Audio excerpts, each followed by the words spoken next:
পদার্থবিজ্ঞান একাদশ দ্বাদশ শ্রেণী।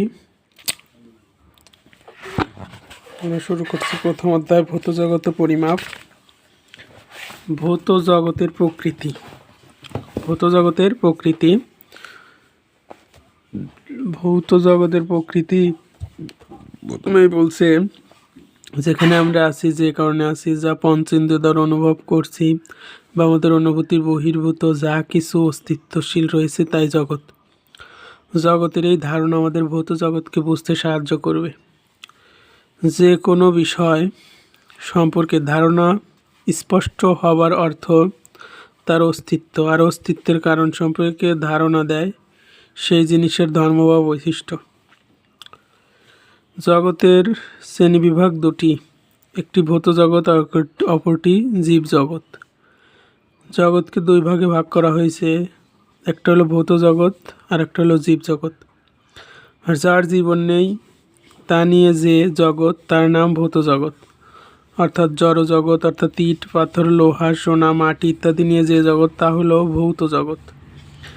আর জীবিত বস্তু নিয়ে যে জগৎ, অর্থাৎ যার জীবন আছে মানে যাদের প্রাণ আছে তাদের নিয়ে যে জগৎ তা হলো জীব জগৎ। যেমন মানুষ, গরু, ছাগল, গাছপালা ইত্যাদি নিয়ে যে জগৎ তা হলো জীব জগৎ। ভৌত জগৎ মূলত চারটি উপাদানের সমন্বয়ে গঠিত। তাহলে এই জায়গায় দুইটা জগৎ সম্পর্কে আলোচনা করা হয়েছে। এক নম্বর হলো ভৌত জগৎ, দুই নম্বর হলো জীব জগৎ।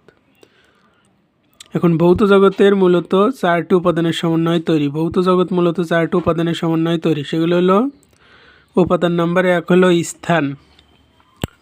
ভৌত জগতে একটা স্থান থাকবে, কাল বা সময়, ভর এবং 4 নম্বর হলো শক্তি। প্রথম দুটি তাত্ত্বিক হয়। ভৌত জগৎকে ভর ও শক্তির উপস্থিতি দ্বারাই বোঝানো হয়।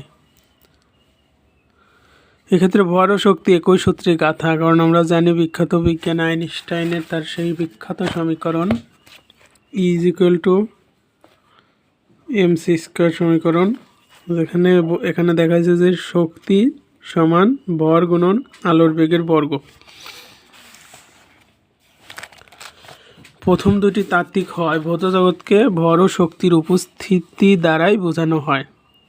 এক্ষেত্রে ভর ও শক্তি একই সূত্রে গাঁথা। ভৌত জগৎকে তিনটি উপাদানের সমন্বয় বলে প্রচার করা হয়, অর্থাৎ ভর ও শক্তিকে আলাদা দুটি উপাদান না রেখে একত্রে শক্তি লেখা হয়।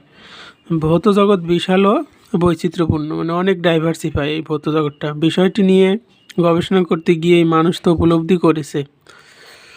তাই তো বৈজ্ঞানিক সূত্রগুলোকে চিরন্তন সত্য বলা যায় না, কারণ বর্তমান বৈজ্ঞানিক সূত্র কোনো ভৌত বিষয়কে ব্যাখ্যা করতে না পারলে নতুন সূত্র দাঁড় করাতে হয়।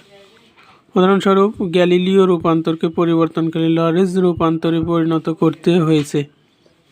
ভৌত জগতের বৈচিত্র্য উপলব্ধি করার দুটি চমৎকার উপায় রয়েছে। এক, ভৌত জগৎকে ক্ষুদ্র হতে ক্ষুদ্রতরভাবে দেখা। দুই, ভৌত জগৎকে বৃহৎ হতে বৃহত্তরভাবে দেখা।